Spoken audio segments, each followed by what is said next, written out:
Toyota Sienna is down for the count.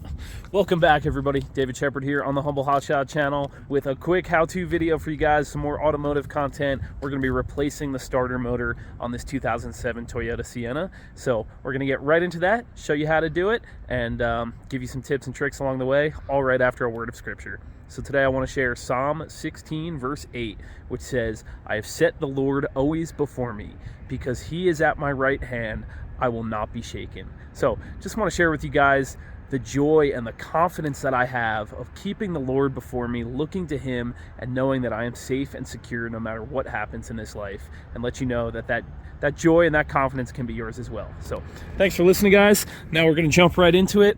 We've got the new, actually remanned starter motor from Napa sitting right there. And if you come under the hood, we could see starter motor lives right down here on this. So transversely mounted V6, so the flywheel sits off to the side there, and that's where your starter motor is. This one, customer had trouble starting the vehicle, of course. Came to a stop, actually came to church, and went back out. Vehicle would not start. It had plenty of battery power. We tested that first. All the lights come on the dash. It was not the neutral safety switch.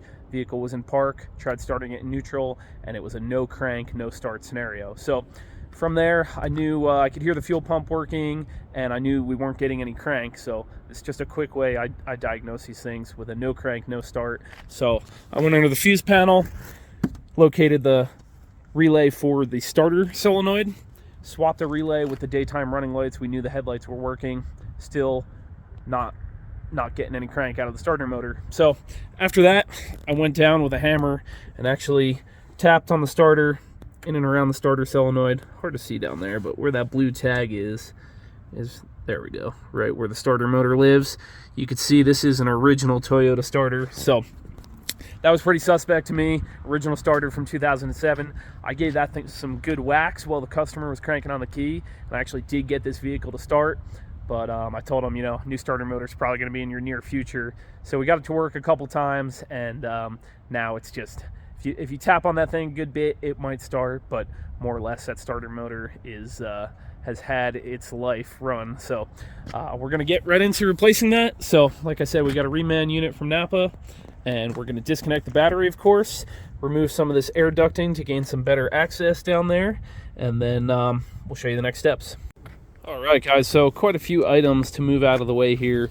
Go ahead and disconnect and remove your battery.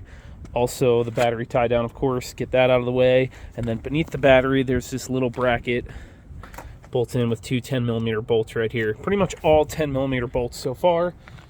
Also, some 10 mils holding down a little air scoop, little ram air ducting that goes to the airbox. Get that out of the way.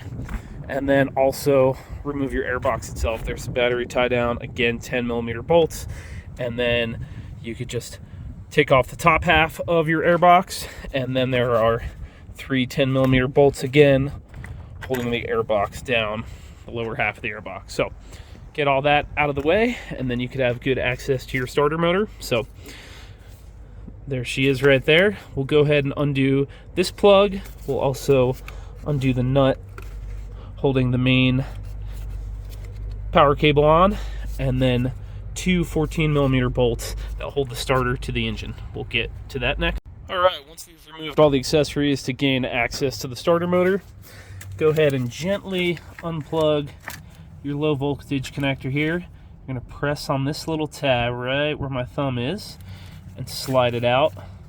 Goes right in there. Slide that out, and then there's a 12mm nut that holds your main power cord on there. So go ahead and get those out of the way. Be gentle with the wiring, of course. And then there's two bolts holding the starter motor to the engine block. These are 14mm, one here and one down there. We've cracked those loose. So once we back those the rest of the way out, be able to remove the starter.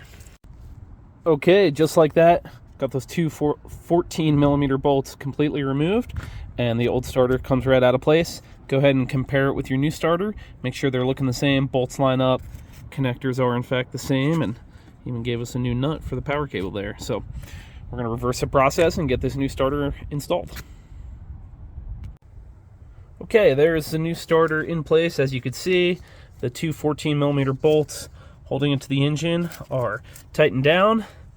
Put our low voltage plug back in, and then also tighten down the nut on the main power cable and put this protective boot back on. So there you have it, guys. New starter motor installed on this 2007 Toyota Sienna. And basically just go ahead and reverse the process. Put your battery back in, put your battery tie down on, put the air ducting and the air box. Don't forget this little bracket, of course, that goes beneath the battery before you install that. Reverse the process to put these accessories in, and that'll be that. So old starter motor goes back. We get a little core charge for that. We'll put this airbox back together, and she'll be up and running again. So praise God, pretty simple job. Not too difficult to access the starter motor on this one, right on top of the engine. Just got to get these accessories out of the way. So thanks for watching, guys. Hope this is helpful to some of you. Sorry the wind's kicking up here as we outro, but hope this video is helpful to some of you guys, and I hope you guys will set the Lord always before you and have that confident hope as you walk through life. God bless.